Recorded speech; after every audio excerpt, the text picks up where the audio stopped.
Mídia: Estados Unidos suspendem a venda de armas a Israel. Decisão preocupa a gestão Netanyahu. Segundo o portal Axios, autoridades do governo do primeiro-ministro israelense Benjamin Netanyahu estão tentando entender por que o carregamento de armas foi retido por Washington. Os Estados Unidos suspenderam o fornecimento de munições a Israel pela primeira vez desde o ataque do grupo palestino Hamas a Israel em 7 de outubro. A informação foi veiculada pelo portal Axios, que citou como fonte duas autoridades israelenses não identificadas. Autoridades israelenses disseram que o fornecimento de munição a Israel foi interrompido na semana passada, informou o portal. Segundo a publicação, a decisão despertou sérias preocupações dentro do governo do primeiro-ministro israelense Benjamin Netanyahu, e autoridades vêm tentando entender por que o carregamento foi retido. O artigo lembra que o presidente dos Estados Unidos, Joe Biden, enfrenta duras críticas dentro de seu país por conta do apoio a Israel em sua ofensiva na faixa de Gaza. Em fevereiro, Washington pediu a Tel Aviv garantias de que as armas fornecidas pelos Estados Unidos estariam sendo utilizadas no enclave em consonância com as leis do direito internacional. Em março, o governo israelense enviou uma carta de garantias ao governo americano. O texto também enfatiza que a gestão Biden está altamente preocupada, entre aspas, com os planos de Netanyahu para lançar uma ofensiva contra a cidade de Rafah, no sul de Gaza, onde se encontra abrigado pelo menos 1,4 milhão de palestinos deslocados pela ofensiva. Neste domingo, em discurso por ocasião do Dia em Memória ao Holocausto, Netanyahu alfinetou o governo dos Estados Unidos sem citar nomes diretamente. No terrível Holocausto, houve grandes líderes mundiais que permaneceram de braços cruzados. Portanto, a primeira lição do Holocausto é: se não nos defendermos, ninguém nos defenderá. E se precisarmos ficar sozinhos, ficaremos sozinhos, disse Netanyahu. De acordo com o portal Axios, citando as duas fontes israelenses, na quarta-feira passada, o secretário de Estado dos Estados Unidos, John Blinken, visto Israel, teve uma conversa difícil com Netanyahu sobre a possível operação israelense em Rafah. Blinken disse a Netanyahu durante a reunião que uma grande operação militar em Rafah levaria os Estados Unidos a se opor publicamente e teria um impacto negativo nas relações Estados Unidos e Israel, diz a publicação. Israel bane a TV Al Jazeera do país. Polícia israelense confisca equipamentos da emissora em Jerusalém. Ao anunciar a medida, Benjamin Netanyahu chama a emissora de canal de incitação. A Al Jazeera repudiação diz que a supressão da imprensa livre constitui uma violação ao direito internacional e humanitário. O governo israelense baniu neste domingo 5 de 2024 a transmissão da emissora Qatari Al Jazeera no país. O anúncio foi dado pelo primeiro-ministro israelense Benjamin Netanyahu em postagens na rede social X, na qual classificou a emissora como um canal de incitação.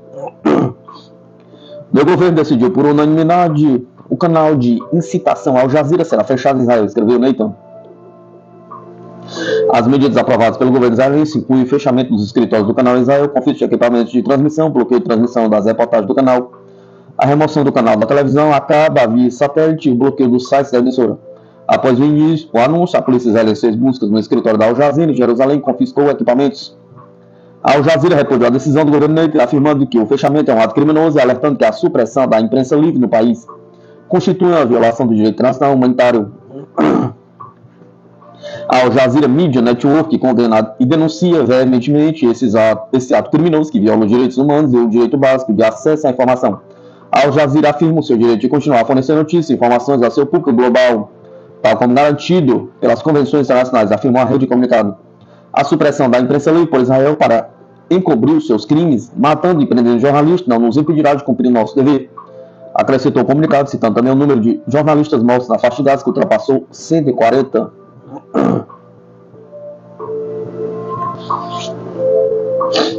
Ucrânia corre o risco de perder a importante cidade de Donbás antes do verão, diz mídia. Tendo repelido com sucesso a massiva contra-ofensiva ucraniana no ano passado, as forças russas têm atacado com sucesso as forças de Kiev no fronte. Com os militares ucranianos sofrendo uma derrota após a outra, as coisas parecem bastante sombrias para o governo de Kiev. À medida que as tropas russas continuam a obter ganhos depois de romperem as defesas ucranianas e Avdiivka, Kiev pode perder em breve o seu domínio sobre uma série de cidades importantes, afirma a Newsweek. Segundo o meio de comunicação, a cidade de Chasiv Yar, na República Popular de Donetsk, atualmente sob controle de Kiev, poderá cair nas mãos das forças russas antes do verão do hemisfério norte. Chassovia serviu como um ponto de virada vital para as forças ucranianas e está situado em uma colina com vistas dominantes sobre a área circundante. Observe o meio de comunicação acrescentando que também serve como uma porta de entrada para Kramatorsk e Slavyansk, duas cidades proeminentes que a Rússia precisa garantir para finalmente expulsar as forças de Kiev do Donbás. Nova ameaça. A Ucrânia pode entrar em inadimplência em agosto se não pagar os credores. Kiev deve iniciar neste mês as negociações com os detentores de títulos estrangeiros, tendo em vista o prazo de pagamento de juros em agosto. A Ucrânia poderá entrar em inadimplência em agosto de 2024 se as autoridades do país não chegarem a um acordo com os detentores de títulos estrangeiros sobre pagamento de juros sobre os passivos. Escreveu no sábado o jornal norte-americano The Wall Street Journal.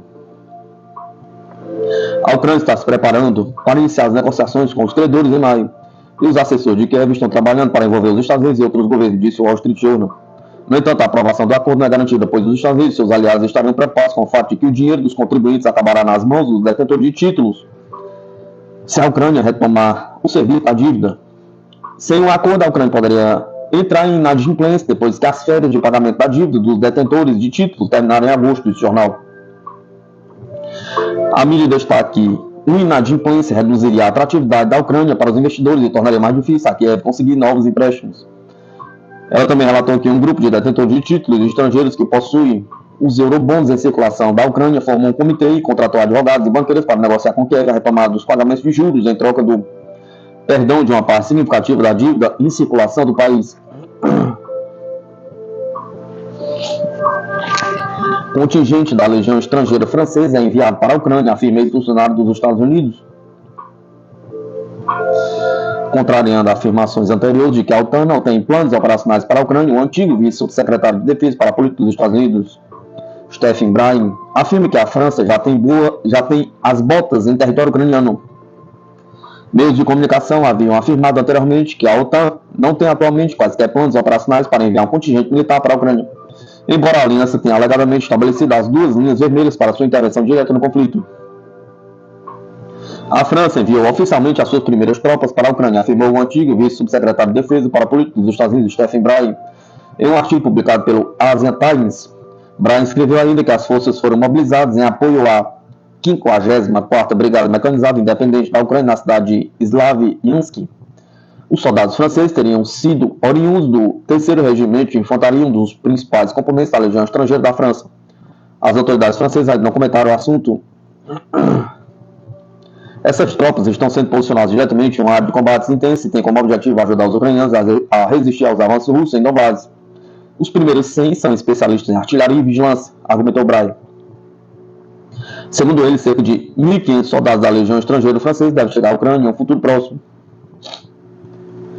O ex-vice-subsecretário de Defesa dos Estados Unidos se questionou se isso ultrapassa a linha vermelha russa no envolvimento da OTAN na Ucrânia, e se os russos verão isso como o início de uma guerra mais ampla para além das fronteiras da Ucrânia. O jornal italiano La Repubblica informou neste domingo, 5 de novembro de 2024, que a OTAN, de uma forma muito confidencial e sem comunicado oficial, estabeleceu pelo menos 2 linhas vermelhas, além das quais poderia haver uma intervenção direta da aliança no conflito da Ucrânia. Ao mesmo tempo, a OTAN não planeja enviar imediatamente seu contingente militar para a Ucrânia, segundo o jornal. No início desta semana, o presidente francês, Emmanuel Macron, mais uma vez, não descartou a possibilidade de a OTAN enviar tropas da Europa para a Ucrânia. O porta-voz da Ucrânia, Dmitry Peskov, denunciou a declaração de Macron como muito perigosa, tendo esta também sido criticada por grupos no Reino Unido, França, Hungria, Itália e Eslováquia. A posição do Irã no mundo se elevou após a resposta aérea contra Israel, disse o presidente do país. De acordo com Embraer Raíssa, a operação Promessa Verdadeira, que aconteceu em 14 de abril, o primeiro ataque direto contra Israel foi um marco na história do Irã. Embraer Raíssa, presidente do Irã, afirmou no domingo 5 de 2024 que a retaliação aérea em abril contra Israel elevou a posição de Teherã entre as potências regionais mundiais, citando a agência iraniana Tasnim. Raíssa saudou a operação Promessa Verdadeira que as forças armadas iranianas executaram contra alvos militares israelenses, como um marco na história do Irã durante uma reunião com governadores de províncias. Para ele, a ação aumentou a força, o poder, a dignidade e a esperança do Irã e mostrou que o país busca uma vida livre e independente. Nas primeiras horas de 14 de abril, a Força Aeroespacial do Corpo de Guardiões da Revolução Islâmica lançou dezenas de mísseis e drones contra os militares em Israel em retaliação ao seu ataque aéreo em 1º de abril contra o consulado da Embaixada do Irã em Damasco, Síria, que matou 6 comandantes militares e assessores iranianos. A ação do Irã foi o primeiro ataque direto contra Israel na sua história. Em 21 de abril, o Ayatollah Ali Khamenei admirou as forças armadas do Irã por manifestar o poder e a determinação do país na área internacional durante a operação Promessa Verdadeira. Escalada entre Israel e Irã poderia desencadear uma guerra mais ampla, alerta Moscou. O Ministério das Relações Exteriores da Rússia instou o Irã e Israel a se absterem de ações que possam aumentar as tensões no Oriente Médio. Depois que os ataques retaliatórios do Irã quase mergulharam a região em uma guerra mais ampla em abril, Moscou manifestou preocupação de que Tel Aviv terá evitasse medidas de contenção. Afirmou o chefe do Departamento do Oriente Médio e Norte da África do Ministério das Relações Exteriores da Rússia, Alexander Kishak. O ataque aéreo israelense ao edifício do consulado iraniano em Damasco no dia 1º de abril poderia de fato desencadear uma guerra regional mais ampla, disse Kishak em uma entrevista. O Irã deu uma resposta moderada visando infraestruturas militares selecionadas de Israel em um ataque com drones e mísseis no dia 13 de abril, disse Kishak. O ataque demonstrou as capacidades militares do Irã sem infligir muitos danos ao seu rival regional. Acreditamos que este ciclo vicioso, a abordagem olho por olho, deve ser abandonado. Esperamos que o confronto militar acabe e que os países envolvidos não permitam que a situação se transforme em um conflito pleno, acrescentou o diplomata. As tensões entre Israel e o mundo islâmico aumentaram depois que Israel invadiu a faixa de Gaza em resposta ao ataque do Hamas em 7 de outubro ao Estado judeu. Kishak diz que o conflito em Gaza deixou de lado outros acontecimentos da região, incluindo os esforços da Rússia e do Irã para conseguir uma reaproximação entre a Síria e a Turquia. Infelizmente, os acontecimentos na faixa de Gaza e fora dela continuam a afetar negativamente todos os processos na região. Nessas circunstâncias, me absteria de especular sobre a possibilidade de novas reuniões A4, disse o diplomata. O ministro das Relações Exteriores da Rússia, do Irã, da Síria e da Turquia realizaram a sua primeira reunião quadrilateral em maio de 2023, concordando em elaborar um roteiro para a normalização sírio-turca. Kishak disse que as partes interessadas vão continuar os seus esforços para normalizar as relações entre os dois vizinhos. A Alemanha está passando por fuga de capital em uma escala sem precedentes, diz líder da oposição. Segundo o líder da União Democrática Cristã, o país europeu precisa urgentemente de um programa que melhore o seu clima empresarial. Está ocorrendo uma saída de capital em uma escala sem precedentes da Alemanha, de acordo com Friedrich Merz, líder do maior partido de oposição da Alemanha, a União Democrática Cristã, que falou em entrevista ao jornal alemão Tagesspiegel. Nossa economia é muito forte. Nossa economia é forte, mas ela também tem fraquezas claras que, para o chanceler federal Oliver Scholz, estão sendo ofuscadas, como a fuga de capital em uma escala sem precedentes, disse Merz em declarações publicadas no domingo, 5 de 5 de 2024. O político sublinhou que era necessário um programa econômico urgente que melhorasse o clima para as empresas. Psicologicamente, provavelmente estamos em um estado pior do que a economia, disse Merz. Por que a economia alemã está mal? Pergunta. Desde a década de 1970, a Alemanha tem sido um grande comprador de gás acessível por gasodutos de Moscou, mas reduziu significativamente as suas compras em 2022 devido às sanções da União Europeia contra a Rússia, introduzidas após a última começar a operação militar especial na Ucrânia.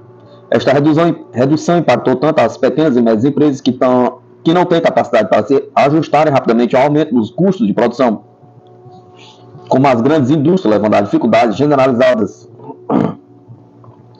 Assim, em 24 de fevereiro de 2024, a BASF, uma importante empresa química alemã, anunciou, principalmente devido ao aumento dos preços de gás natural, uma redução de 2.600 empregos, aproximadamente 2,3% de sua força de trabalho global. Isto inclui 1.800 cargos em sua sede em Ludwigshafen, na Alemanha. A empresa também suspendeu as recompras de ações e planeja aumentar os investimentos para aumentar a competitividade, antecipando a queda contínua dos lucros devido à escalada dos custos. A situação se deteriorou ainda mais com a destruição dos gasodutos Nord Stream, corrente do Norte, em 26 de setembro de 2022, obrigando a Alemanha a fazer a transição predominantemente para importações dispendiosas de gás natural liquefeito GNL dos Estados Unidos. Embora os preços de energia na Europa tenham diminuído ligeiramente desde o pico de agosto de 2022, eles seguem superiores às médias históricas. Anteriormente, o CEO da BASF havia observado que o gás russo era o crucial para manter a competitividade da indústria. Guerra comercial. Ímãs de terras raras produzidos na China fazem falta ao setor de defesa dos Estados Unidos. A legislação dos Estados Unidos que proíbe a utilização de componentes cruciais produzidos na China está criando um grande desafio para os fabricantes de armas, fabricantes de veículos elétricos e várias outras indústrias. Uma lei de 2018, aprovada durante o auge da guerra comercial do ex-presidente dos Estados Unidos, Donald Trump, com a China, está causando grandes dores de cabeça à indústria de defesa dos Estados Unidos. O decreto proíbe o uso dos chamados ímãs de terras raras fabricados na China em equipamentos militares dos Estados Unidos. Os poderosos ímãs, produzidos a partir de metais exóticos, como o neodímio, o európio e o ítrio, são apreciados pela sua resistência e utilizados em tudo, desde drones e submarinos nucleares a caça F-35 e sistema de orientação de mísseis.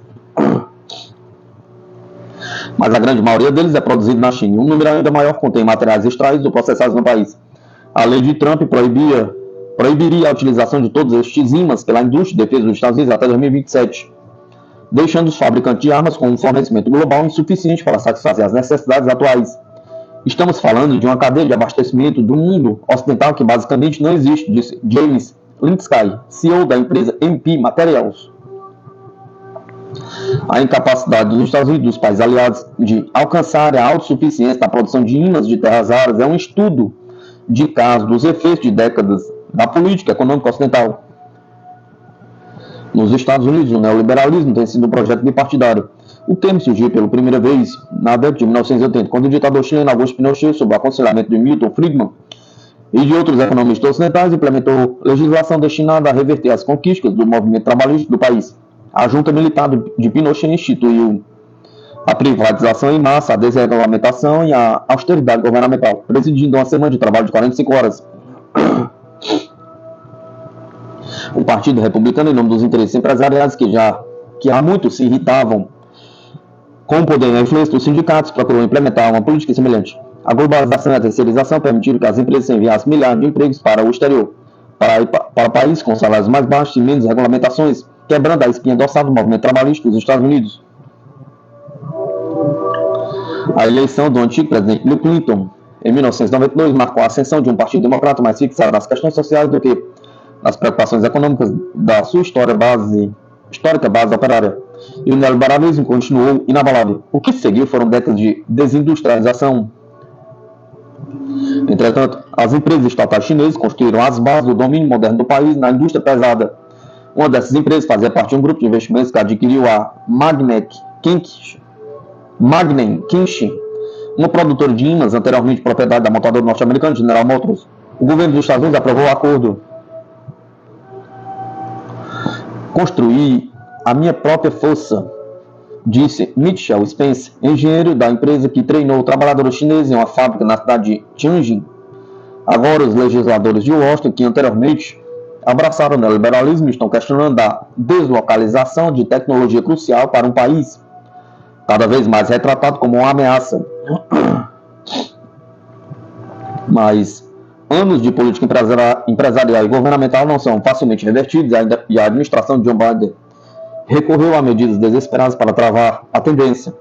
Centenas de milhões de dólares em subvenções e créditos fiscais foram concedidos para atrair os produtores de componentes magnéticos de volta aos Estados Unidos, aumentando a ameaça de inflação e de maior endividamento governamental. Os observadores afirmam que os Estados Unidos atualmente carecem dos trabalhadores qualificados necessários para ressuscitar a indústria, exigindo a importação de talentos ou o envio de funcionários para a formação no exterior, aumentando ainda mais os custos. Uma empresa alemã estima que os seus ímãs serão 50% mais caros do que os seus homólogos chineses. O custo poderia forçar os militares dos Estados Unidos a se contentar com menos caças, submarinos e sistemas de armas do que gostariam de comprar.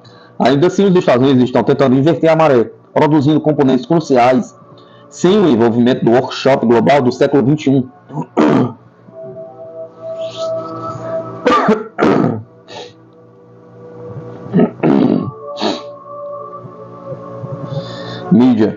Mídia alemã explica por que mísseis ATACMS não serão eficazes contra a Rússia. Segundo o analista alemão do Conselho Europeu de Relações Exteriores, a Rússia tem um meio de ripostar o uso do GPS pela arma usada pela Ucrânia. Os mísseis de longo alcance, ATACMS, dos Estados Unidos podem ser ineficazes para a Ucrânia devido à supressão do sinal de GPS pela Rússia, de acordo com as declarações de um especialista alemão do Conselho Europeu de Relações Exteriores, à mídia alemã. Mísseis ATACMS, podem ser usados para ataques em profundidade. O problema é que os mísseis usam orientação por GPS. Os russos têm meios muito eficazes de suprimir os sinais, contou Gustav Gressen, a revista Spin, um artigo divulgado na sexta-feira, 3/5/2024. Para melhorar a eficácia dos ATACMS, ele sugeriu o uso de munições de fragmentação e que a Europa reconsidere a sua participação na Convenção sobre Munições de Fragmentação. A única chance de atingir o alvo é com munições de fragmentação, resumiu Gressen. Moscou acredita que as entregas de armas à Ucrânia e o treinamento de seus militares impedem um acordo e envolvem diretamente os países da OTAN no conflito que brincam com fogo. Sergei Lavrov, ministro das Relações Exteriores da Rússia, notou que qualquer suprimento que contenha armas para a Ucrânia seria um alvo legítimo para o Kremlin.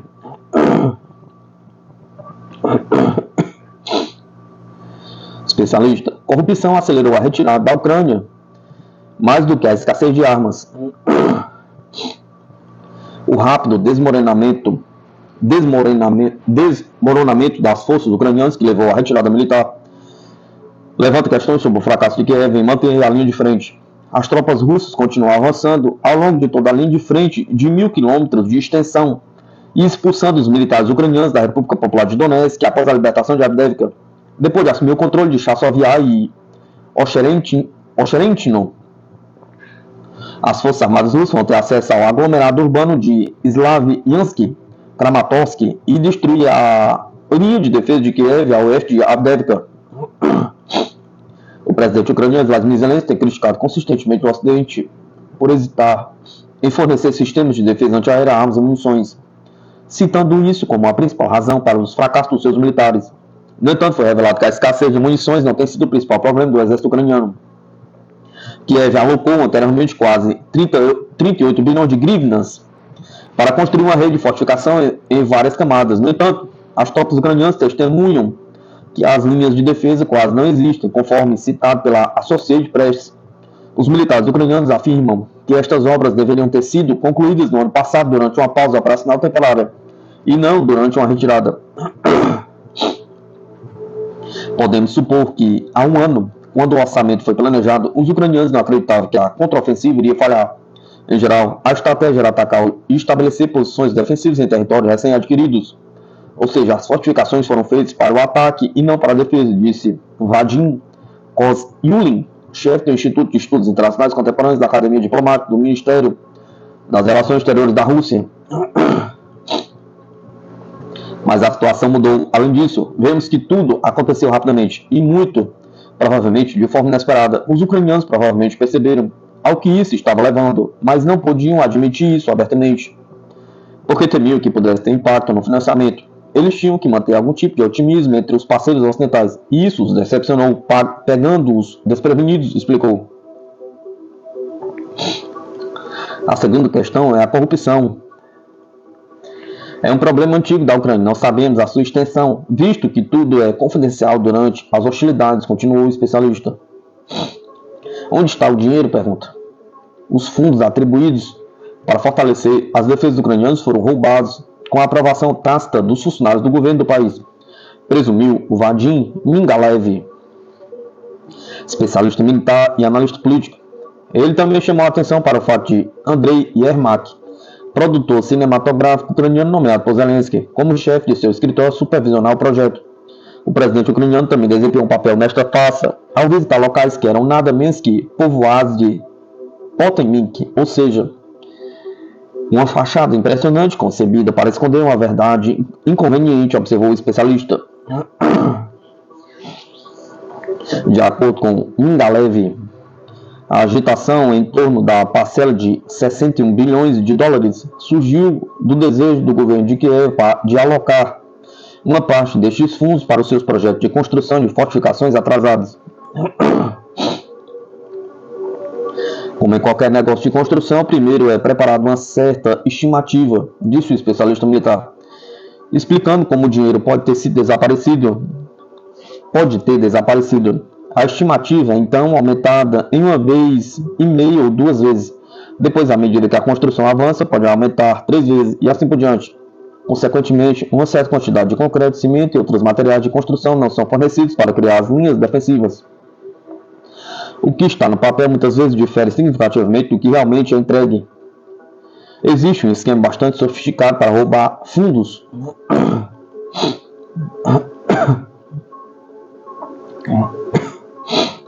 As compras e licitações militares são atualmente confidenciais e não passam pela plataforma de compras públicas Prozorro da Ucrânia, permitindo que políticos corruptos e seus parceiros de negócio roubem discretamente, segundo Kozin Yulin. Além disso, acrescentou, os mesmos indivíduos que apreendem estes fundos são responsáveis pela supervisão das suas despesas. Poderíamos perguntar por que é que as autoridades e os setores empresariais ucranianos estão dando um tiro no pé ao minar as capacidades defensivas do país. Os oligarcas ucranianos que apoiam Zelensky e trabalham com ele compreendem perfeitamente que o seu destino está selado e estão preparando as bases para a partida, enquanto se preparam para escapar da Ucrânia. Criam uma espécie de rede de segurança financeira para si próprios, explicou Mingalev. Ecos do confronto Zelensky-Zaluzny. Ainda existem contradições entre as autoridades civis ucranianas e o exército. Segundo interlocutores, Kozin Yulin se pergunta o que aconteceu ao antigo comandante-chefe general Valery Zaluzny, que foi nomeado um novo enviado ucraniano ao Reino Unido em março, mas que permanece nas sombras desde então. O especialista descarta que o general dissidente tenha sido preso. Em novembro passado, Zaluzny defendeu abertamente que a Ucrânia passasse à defensiva, para desagrado de Zelensky e dos seus companheiros de partido. Pensa que o problema da linha defensiva surgiu em parte dessas contradições. Ou seja, os políticos disseram que a Ucrânia iria avançar. Os militares responderam que não havia forças suficientes para uma ofensiva.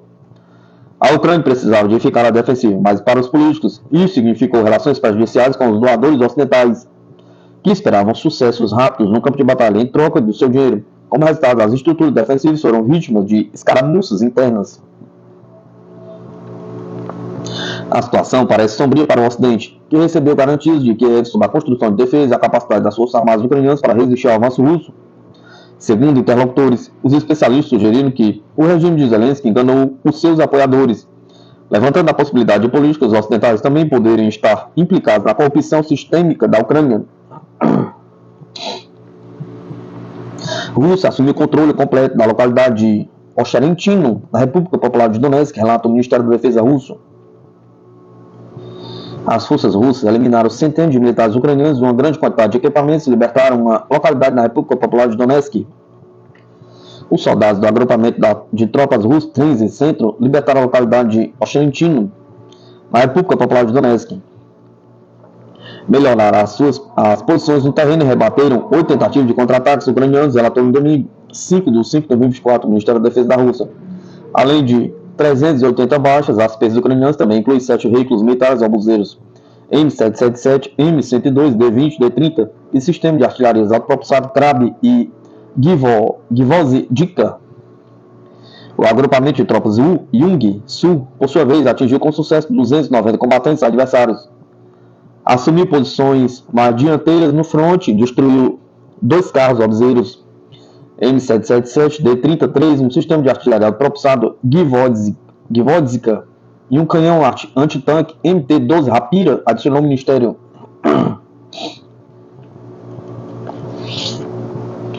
Já os agrupamentos de tropas Vostok e Leste de Dnieper eliminaram até 180 efetivos, assumiram melhores posições e repeliram contra-ataques. Eles ainda aniquilaram 3 picapes obuseiros FH-70, MSTAB, M777D30, além de um canhão antitanque MT-12 Rapira e um sistema de artilharia propulsado M109. Foram atingidos um depósito de combustível do 218 Centro Logístico Conjunto das Forças Armadas da Ucrânia, oficinas de produção de combustível para foguetes e armas para veículos aéreos não tripulados. Acrescentou o comunicado, referindo ainda que foram destruídos um armazém de armas de mísseis de produção ocidental perto da cidade de Odessa, bem como estação de radar de detectação e rastreamento de alvos aéreos P-19 perto da vilarejo de Koziovka, na região de Kharkovia.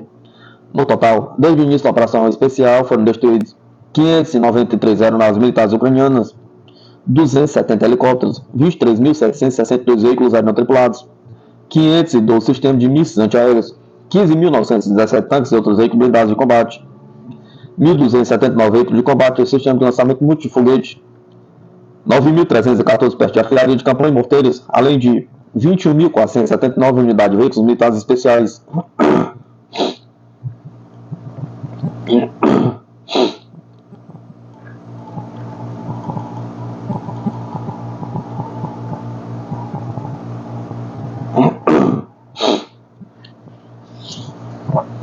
Força Aérea dos Estados Unidos prevê prazo para lançar novo comando.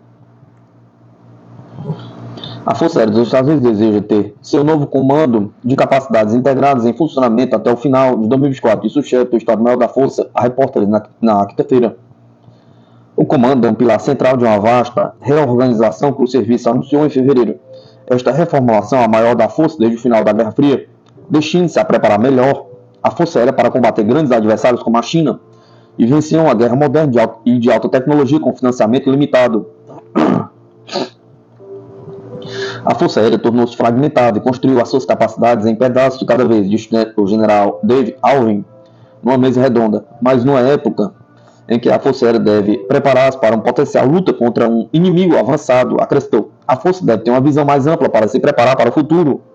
Por exemplo, disse ele, uma abordagem isolada à modernização poderia levar a uma secção da Força Aérea e concentrar-se na atualização de uma capacidade ultrapassada, mesmo que essa capacidade não seja relevante para um combate futuro. Ao ter um comando de capacidades integradas, olhando para o panorama geral, observou ele, o serviço poderia reconhecer que tal atualização não valeria a pena. O comando pretende adotar uma abordagem mais unificada para desenvolver os requisitos futuros da Força Aérea em novos sistemas ou outras capacidades. Centralizará o atual sistema da Força Aérea para o desenvolvimento de planos para capacidades futuras, o que é agora, em grande parte, feito de forma fragmentada por grandes comandos individuais, como o Comando de Combate Aéreo e o Comando de Ataque Global da Força Aérea. O serviço ainda está elaborando muitos detalhes sobre o novo comando, disse Alvin, mas a Força pretende colocar um general de 3 estrelas no comando, observou ele, e provavelmente um com experiência operacional, mesmo que inicialmente tenha que escolher um comandante temporário. E a organização poderia ter entre 500 e 800 aviadores, disse Alvin, embora tenha enfatizado que esse número ainda está mudando. Estes seriam aviadores que se concentrariam na realização de planeamento a longo prazo, na preparação para projetos de modernização. Ele disse que o objetivo da Força Aérea é ter aviadores individuais escolhidos para o comando e já começaram a trabalhar em seus novos empregos até o final do ano civil. Alvin indicou que o número de aviadores transferidos de comandos individuais para este novo provavelmente seriam de algumas dezenas, acrescentando: não prevemos que serão transferidos centenas de um lugar. A Força Aérea está trabalhando para garantir que não afastará por engano os aviadores dos principais comandos, o que poderia impactar a prontidão dos sistemas existentes, disse Alvin. A Força Aérea prevê uma série de escritórios satélites para o comando em todos os Estados Unidos, observou Alvin, o que significa que a maioria dos aviadores provavelmente permaneceria em suas bases atuais. A Força Aérea precisa de pensar de forma mais criativa sobre forma de cumprir as suas missões, disse Alvin, com a realização de operações de ataque de longo alcance para afundar navios chineses. Nas últimas 2 décadas, acrescentou, a China concentrou-se na construção de uma força naval destinada a manter os Estados Unidos à distância, algo que a Força Aérea dos Estados Unidos deve combater. Ele apontou a experimentação da força com o lançamento de mísseis de cruzeiro a partir da traseira de um avião de carga, uma forma inovadora de atingir os requisitos de ataque de longo alcance sem empregar bombardeiros tradicionais. Ou, disse ele, os planejadores de modernização que trabalham na atualização do radar do jato F-16 poderiam ter mais acesso aos especialistas que trabalham no avião-tanque KC-46 e compartilhar ideias e estratégias que poderiam funcionar melhor. Teremos que ser capazes de acompanhar o ritmo da tecnologia, o ritmo da mudança, e fazer com que os operadores se unam para construir um projeto de força, em vez de múltiplas peças que são costuradas no final, disse Alvin. Isso beneficiará toda a força, levando a um desenho de força mais coerente. Acrescentou, bem como ajudará o comando de materiais da Força Aérea a compreender e prever melhor o que será necessário para construir e sustentar durante os diferentes sistemas da Força. Trata-se de acertar um sistema, disse o general Alvin. Olhar para o arco do futuro e como vemos como a tecnologia está a funcionar, como o ambiente estratégico está a funcionar e como avaliamos a forma como reunimos as capacidades que usamos para ir para a guerra.